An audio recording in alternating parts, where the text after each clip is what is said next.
EBeatz.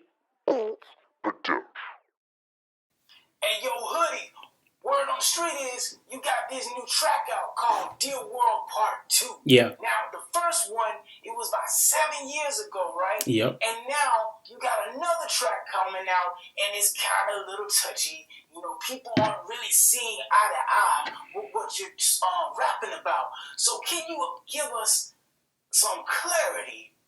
Why are you releasing this, or you've released it, and what can you say to those who don't like this? Like, they don't roll with what you're saying.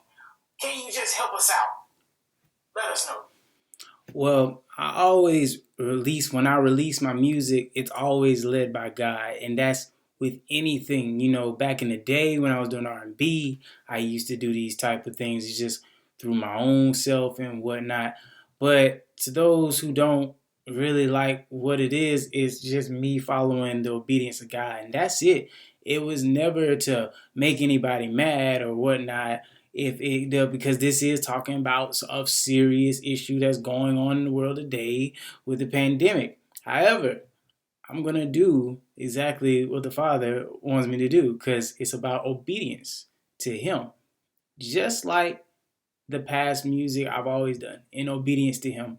So people might like it, people love it because there are people that feel the same way during this time. But hey, I'm just doing what I got to do. So yeah, enjoy it. 7 years later, time for the gloves to come off again. The enemy has the world in a chokehold, trying to choke out the Spirit of God. Yep. And people are crying, normalcy, normalcy, not realizing that what was normal was actually bondage. Egypt. And you want to go back to that, huh? Take those bribes if you want.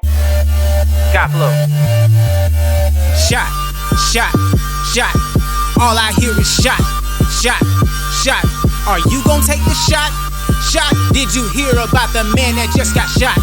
Shot. Upgrade. We a nation divided, upgraded to a global stage. You thought last year was crazy? Let's focus on this present age. Talking truth is unpopular when it's from the Holy Spirit. Cause we listen to CNN, now we clashing. Don't you get it? Church is sounding like the world, reacting from global fear. We preaching about set apart, but conforming to our peers. Now faith is taking a backseat to what is man-made. Now I cannot sit at that seat cause people looking afraid. Hey my brother, it's okay. I know the shot that you need. Not Moderna, not the Pfizer, the shot of Christ, don't you see? This is spiritual warfare. I told you last year, redemption on track 10. I spoke with no mask here. Dear world, what up? Whoa!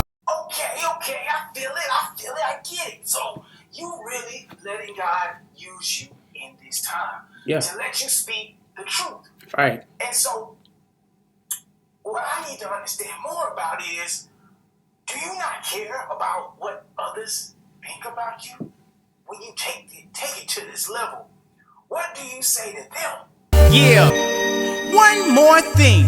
Normalcy, what the world is normalcy when people throwing bottles at players because they mad? Really? People unemployed when really they are employed by governmental employers. Now they want to avoid work. Shortages of workers on every block that I see.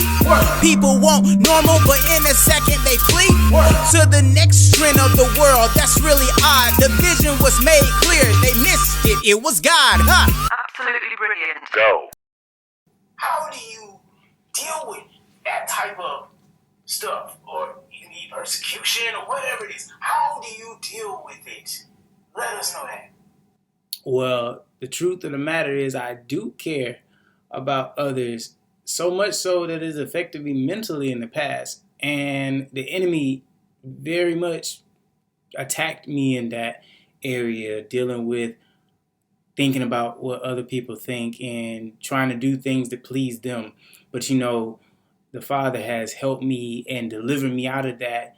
And so even in this time now that I'm doing this, yeah, it sounds pretty tough to accept a side that mainstream and the majority is saying is tough.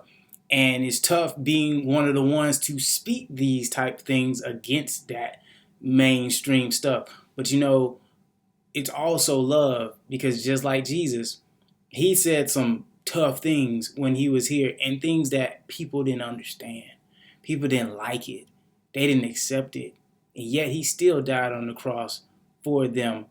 And not saying that's who I am, because that's not what I'm not Jesus. I'm just saying that this is how we should follow the ways of Christ, to say we got to do things out of love for others, even if it hurts them by what we say, because what we're saying is not to hurt them. Get it? It's not to hurt them. It's to help them see truth. And if they accept it or deflect it, that's up to them. But we're doing this out of love, and that's it. Dear world, Hoodie out.